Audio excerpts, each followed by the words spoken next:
Мексикоор Монгол олон улсын байгууллагын LTS-2 буюу гамшигын эрсдлийг бууруулахад уламжлалт болон шинжлэх ухааны аргыг ашиглах нь хоёр төслийн зорилтын хүрээнд Ховд аймгийн бэлчээр ашиглагчдын холбоо, Эрдэнэ нуурын сумын иргэдийн төлөөлөгчдийн хурал, засаг даргын тамгын газартай хамтран Эрдэнэ нуурын сумын Намарзан хонгой багуудад бэлчээрийн менежментийн загвар төлөвлөгөө боловсруулах үйл ажиллагаа хэрэгжүүлэх юм а.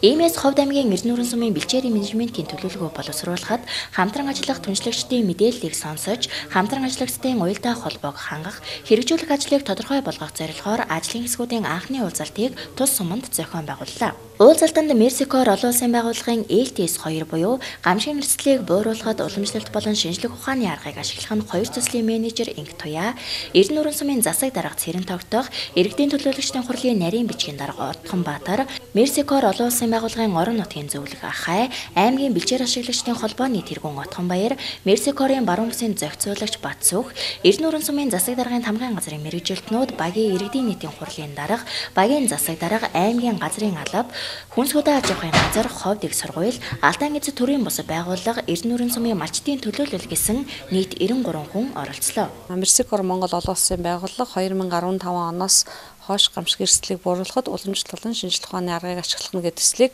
Америк нэгдсэн улсын хөгжлийн агентлагийн гамшигт нэрвэгдсэн гадаад орнууд тусламж үзүүлэх газрын санхүүжилтээр 3 дахь жилдээ Ховд аймагт хэрэгжүүлж байгаа. Тэгэхээр бид нар Ховд аймагт энэ төслийн хүрээнд багийн төвшөнд гар утсаар цаг агарын мэдээллийг авах ийм систем бий болгоцсон, мөн амжиргааг хамгаалах чиглэлийн олон улсын стандартыг бол нэвтрүүлсэн байгаа. Энэ стандартыг бол одоо зааснараа гамшигын эрсдлийг бууруулахад бас хэрхэн бэлтгэх үү, хэрхэн одоо гамшиг болсон үед яаж зуд болсон үед ялангуяа яаж арга хэмжээ авах вэ гэдгийг тайлбарлаж байгаа. Тэгэхээр бид зудын эрсдлийн одоо урьдчилан зэргийлэх тэр төлөвлөгөөг энэ стандартын арга хэрэгслийг ашиглаад сайжруулж байгаа. Энэ хүрээнд ер нь бол энэ зудын эрсдээс урьдчилан сэргийлэхэд бэлчээр мал, малчин, мал эмнэлгийн үйлчилгээ, мал аж ахуй үйлдвэрлэлийг салгаж одоо ойлгох боломжгүй. Тэгэхээр энэ үйл ажиллагааныхаа бас нэг хүрээнд нь бид нар бэлчээрийн менежментийг сайжруулах чиглэлд дэмжлэг үзүүлж ажиллах гэж байна. Тэгэхээр Ховд аймагт 1000-д Эрдэнэ нуурын 2 суманд энэ туршилтыг хийх гэж байгаа.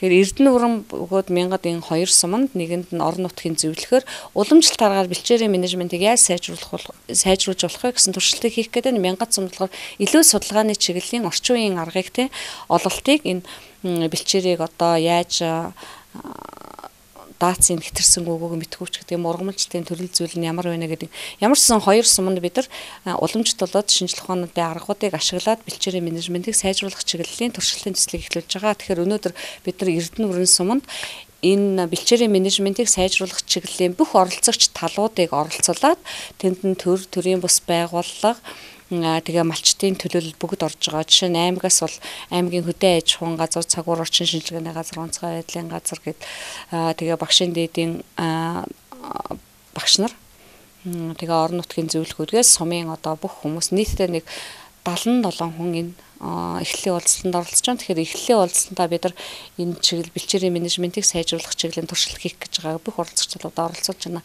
Бидний бас хүлээж байгаа гол үр дүн бидний хийж байгаа альва ажил уялдаа холбоотой тэгээ оролцоотой явах ёстой гэдгийг бид нар илүү үзэж байна. Тэгээд энэ туршилтын ажил бол 2 сарын хугацаатай явагдана. Тэгэхээр бид нар 3 сарын 30, 4 сарын ихээр ямар ч байсан 2 суманд бэлчээрийн менежментийн одоо илүү сайжруулсан энэ загвар төлөвлөгөөний загварыг гаргаад хүмүүс бас танилцуулна гэж бодож байгаа. Эрдэнэ нуурын суманд 227.2 га эдэлбэр газартай, 2431 га тариалангийн, 273 га хадлангийн талбайтай. Газар зүйн байрлалын хувьд их нуруудын хотгорын мужид хамрагддаг, далайн түвшнээс 1182-оос 4208 метрт өргөгдсөн өндөр уулаас говь тадал хасуулсан нутагтай юм. 2017 оны жилийн эцсээр 212,223 толгой мал буюу хонин толгой шилжүүлснээр 306,273 толгой мал тоололсон байна. Тус сумын бэлчээрийн даацан 120,000 гаруй толгой малыг хангах хүчин чадалтайч өнөөдрийн байдлаар бэлчээрийн даацан 2-оос 3 дахин хэтэрсэн байна. Хонгой Намарзан багийн бэлчээр ашиглалтыг сайжруулах, бэлчээрээ одоо зүй зохистой ашиглах, тэндээ тохируулж одоо малынхаа сүргийн бүтцийг одоо тохируулж цаашаа хөгжүүлэх энэ асуудлуудын бол эхлэл маань энэ дээр тавигдж байна.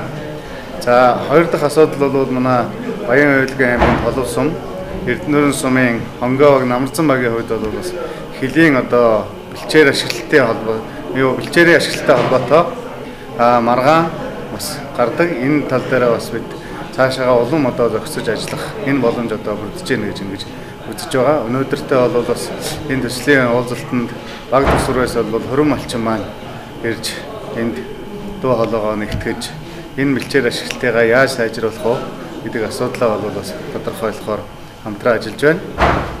За Эрдэнэрийн сумын хувьд бол энэ 2017 оны жилийн эцсийн мал тоолгоор 212,223 толгой мал тоолуулсан.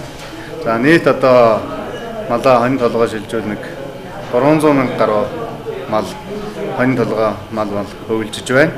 Энийг одоо нийт нутгийн одоо эдлүүр газартаа өсөж байгаа юм бол нэлээд одоо бэлчээрийн талхагдлаа ийм одоо дүр зураг харагдж байгаа. Хоёрдугаарт нь одоо сүргийн бүтцийн хувьд бол бас ямаа нэлээд дийлэнх хувийг бол сумын хэмжээнд эзэлж байгаа. Энэ нь бол бас бэлчээрийг доройтуулах, бэлчээрийг одоо улам одоо талхагдлалд оруулах тал дээр бол бас нэлээд сөрөг үр дагавартай байгаа учраас сүргийн бүтцээ барих. За гурав дахь асуудал бол нийт одоо малчид маань малаа тоон толгоонд биш чанаржуулах сөм сүрэг болох бэлчээрийнхаа даазад тохируулж одоо малаа одоо өсгөх хуржүүлэх энэ тал дээр бол бас бодлого өгч сум орон нутгаас одоо тэр бодлогыг дэмжиж малчид маань одоо энэ талыг илүү төлхөө анхаарч ажиллах ийм одоо шаардлага тавьж байгаа. За дөрөв дахь асуудал бол бас энэ хөдөө аж ахуйн салбарт ажиллаж байгаа залуучуудыг бол малжуулах эсвэл бол бас төрийн бодлогын хувьд бол нэн шаардлагатай байна. Манай залуу малчдын маань залгамж халаа болсон залуучуудыг одоо бас тухайн малаа өсгөх, үржүүлэх энэ одоо боломж нөхцөлийг нь бүрдүүлэх чиглэлээр бол нэлээд анхаарч ажиллах юм шаардлага байгаамаа. За өнгөрч байгаа 2017 онд Эрдэнэрийн сумын хэмжээнд нийтдээ 16 малчныг бол малжуулах төсөл хамрагдаж 77.4 сая төгрөгийг бол малжуулах үйл ажиллагаанд зарцуулсан байна. Манай сумын хувьд манай сумын бэлчээрийн даацуул бол нэгээс 2-оос одоо 3 дахин хэтэрсэн байгаа. Манай сумын бэлчээр дээр бол 123-аас 25 мянган мал одоо бэлчээрлэх юм боломжтой гэсэн юм судалгаа байдаг. За өнөөдөр бол манай сумын газар нутаг дээр 212,223 мал өвчж байгаа нь одоо бэлчээрийн даацуул бол 2 дахин хэтэрсэн юм зүйлд гарч байгаа. За энэ бэлчээрийн менежментийн төлөвлөгөө боловсруулах энэ Мерсигор бэлчээр ашиглагчтай холбоо ногоолтоос зохион байгуулж байгаа, хамтарч зохион байгуулж байгаа төлөвлөгөө одоо боловсруулж энд хэрэгжүүлснээр бас энэ малын одоо тоо толгой буурч, малын чанар одоо таваарлаг байдал нь одоо нээшилж бэлчээрийн даат одоо хүрэлцээтэй болж ургамлын одоо гарц одоо сайн болж бэлчээрийн одоо хүрэлцээ нэмэгдэнэ байхаа гэж одоо найдаж байгаа. Дэлхийд мал аж ахуйн салбартай 36 улс орн байгаагаас бэлчээрийн тухай хууль хэрэгжүүлээгүй ганц улс нь Монгол улс. Иймээс олон хүчин зүйлийн улмаас сүүлийн жилүүдэд бэлчээр доройтолд нэрвэгдэх нэгсэж байгаа юм. Бэлчээр доройтож байгаагийн нэг шалтгаан нь бэлчээр ашиглаж ирсэн уламжлалт болон шинжлэх ухааны үндэслэлтэй менежментийн аль аль нь алдагдаж зөвхөн малын тооны өсөлтийг нэн тэргуун тавьсны улмаас бэлчээрийн дац хэтэрсэн гэхэд хэлэсдэхгүй. Тэгвэл бэлчээрийн балансыг зохих төвшөнд нь барьж малын тоог аль болох цөөлж улмаар малчдыг орлоготой болгох шаардлага бий болоод байна. Иймээс дээрх үйл ажиллагааны хүрээнд Баян Уулгийн аймгийн Цэнгэл суманд бэлчээрийн менежментийг сайжруулж, бэлчээрийн даацад тохируулсан малаа мөнгөн мал болгодог хадгаламж зээлийн хоршоо байгуулсан сайн туршлагыг Ховд аймагт оруулж ирэх үүднээс Мерсикор олон улсын байгууллагын орон нутгийн зөвлөх Ахай Эрдэнэрийн суманд хэрэгжих үйл ажиллагаанд зөвлөхөөр ажиллаж байгаа юм. Энэ бэлчээрийн менежментийн болохгүй асуудлыг зогсоолох одоо хоёр төрлийн загварыг бид нар боловсруулсан. Нэгдүг нь бэлчээр ашиглалтын хариуцлагын тогтолцоо үрдүүлэх, хоёрдугаарт бол бэлчээрийн даацнаас илүү байгаа малыг одоо зогсоолох ийм хоёр ажил одоо туршаад өдөнгөн гараад эхэлсэн. Бэлчээр ашиглалтын одоо сайн засаглал буюу бэлчээр ашиглалтын хариуцлагын тогтолцоо үрдүүлэхийн тулд ашиглуулагч тал болох сумын засагдар ашиглагч болох малчдын хооронд бол одоо бэлчээр ашиглалтын гэрээ байгуулад явж байна. За гэрээ маань хоёр төвшөнд явж байгаа. Нэг нь бол хот сахалт айлуудын төвшөнд байгуулсан ерөнхий гэрээ, дараачих нь хот айлын төвшөнд байгуулсан нэлээд нарийн хвшилсэн тийм гэрээнүүд явж байна. Энүүгээр тэр бэлчээр ашиглаж байгаа малчны бэлчээрийг хэл, талбай, ургамалжилт, ургуц ашиглах болон малын хөлөөс чөлөөлөх хугацаа бэлчээрийн даац төлөв байдлын үнэлгээ зэрэг одоо нарийн мэдээллүүдийг бид нар бий болгож байгаа юм. Ингэснээр тэр хүний одоо бэлчээрийн хэлбэрийн эрх уламжлалт болон зүй ёсны эрхийг маш тодорхой болгох, түүнийг баталгаажуулах, гэрчлэгээ болгох, бэлчээр ашиглах. Дараа нь энэ мэдээллүүдийн одоо нэгдсэн бүртгэлийн системийг бий болгож энийг улсын бүртгэлд оруулах тийм том ажил явагдаж байгаа. Энэ бол Баян Улгийн аймагт бол нэлээд амжилттай явагдсан тэр туршлагыг харж үзээд Мэжчихор олон улсын байгууллагуудаа Ховд аймгийн эдэн бүрэн сум дээр одоо энэ загварыг хэрэгжүүлье гэдэг. Тэгэд бэлчээрийн даацнаас илүү байгаа малыг зогсоохын тулд эдийн засгийн хөшүүргийг бид нар хэрэглэж байна. Энэ бэлчээрийн даацнаас мал нь илүү гарсан малчны тоо бол нэг сумд ихт нэг их гарахгүй л дээ. Нэг жижиг сумд бол нэг 20-30 малчин, томоохон сумд бол нэг 70-80 малчин гарна. Эдгээр малчтай ярилцаад бэлчээрийн даацнаас илүү байгаа малыг бол худалдан борлуулад мөнгө болгоод тэр мөнгийг бол малчны хадгаламжийн оршоо гэж байгуулагдаад явж байгаа. Ялангуяа Баян Улгийн аймагт бол сум болгонд байгуулагдаад явж байна. Тэр хадгаламжийн оршоонд хадгаламжинд хийн. Ингэсэн нөхцөлд тэр мөнгө нь бол жилдний 24-өөс 30%-аар өсчдөг л дээ. Тэр худалдан борлуулсан малыг бол бид нар мөнгөнд сөрөх гэж нэрлэж байгаа. Бэлчээр хэрэглэдэггүй, хариулга малгай шаарддаггүй, өгөж өрөдөхгүй, өвчин тусахгүй тийм одоо малыг бол мөнгөнд сөрөх гэж тэр мөнгөн хэлбэрээр өсгөх гэсэн үг. Ингэсэн нөхцөл тэр одоо мал бэлчээртэй багтахгүй хажуу хаврганы хайлуудаа өргөлж маргаантай зөрчилдөөнтэй хэрүүлдээнтэй байдаг тийм асуудал бол байхгүй болчихж байгаа. Дараа нь тэр одоо зутанд нэрвэгдэх өгөж өргөх асуудал бол байхгүй болон тогтвортой байсан. Тэний хажуугаар тэр хүний одоо малчны амьдралд маш амьдралын чанарт томоохон өөрчлөлт гарна л да. Амьдралын сайжирна, тэр сэтгэлийн дарамтаас алга болно, ангижирна. Тэр 1500 малтай малчин бол яг бэлчээтэй тарсан 500-ыг авчилдөөд 1000 одоо борлуулад мөнгөн сөрөг болгосон байхад тэр 1500-аас хамгийн шилдгийг авчилдана. Одоо ашиг шимсайтай зуд төсвөрлөх чанар зайтай өртөө сайн өгдөг. Тэгэхээр одоо малын чанар сайжирч байна гэсэн үг.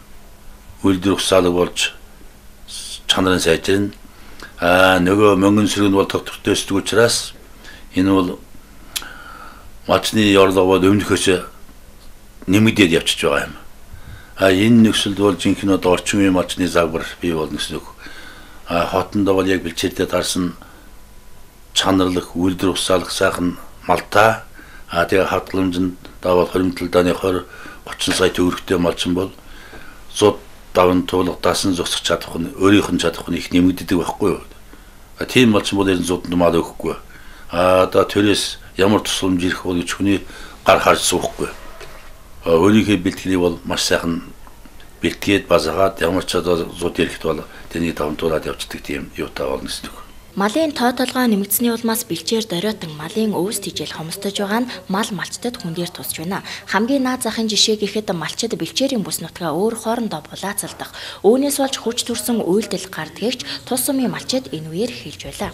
Нэгдүгээр бэлчээрээс бол одоо тэгээд өвлж хаврж хүнддэг бэлчээрийн даац хөрөхгүй мал их хэмжээгээр өсөж нэгдүгээр тэр малын бас өнгөтэй холбоотой.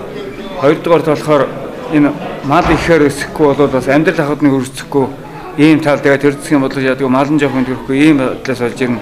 Бэлчээрийн даац гэсэн мал ихээр өснөөс болж нэлээд хэрүүл маргаан тэгээд зуд зурх нэг жоохон удаа хартар ус сорхтол одоо тэгээд бэлчээргүй болоод зудан татах ийм нөхцлүүд бол байсан. Энэ төсөл хэрэгжих юм бол ер нь өөртөө тохирсон бэлчээрийнхаа даасан тохирсон малтай илүүгэн бол тэр хошооныхоо хөрөмтлүүлж өөрийгөө тийм мөнгөтэй тэгээд өөртөө тохирсон малтай бол ийм боломж үржиж байна гэж бодож байна. Монгол улс бас бодлого барьж малын зах зээл бий болгож гарах бодлого баримтлах зүйтэй болов гэж боддог миний үед. За тэгээ мал сөрөг китик өссөн энэ бол бэлчээр ашигтай холбооноос зохион байгуулж байгаа энэ мал мөнгөн мал сөрөг гэдгийг би маш их зүйтэй гэж үзэж байгаа. Малын тоо толгой хэвэн хэмжээнд байж зуд зурханд нэр өгдөхгүй мөнгөн мал сөрөг гэдэг нь бол мөнгө бол огтвортой өсч ирж байна. Хүн бол амьдрах баталгаа үүсэж байна гэж би энийг бол маш их зөв зүйтэй асуудал гэж бодож байна. Ийхүү анхны уулзалтаар хийж хэрэгжүүлэх ажлаа тодорхой болгосноор Ховд аймгийн Эрдэнэ хүрэн суманд бэлчээрийн менежментийн загвар төлөвлөгөө боловсруулах үйл ажиллагаа эхлэж 2 сарын дараа тухайн сумын бэлчээрийн менежментийн загвар төлөвлөгөө боловсрогдож батлагдах юм а.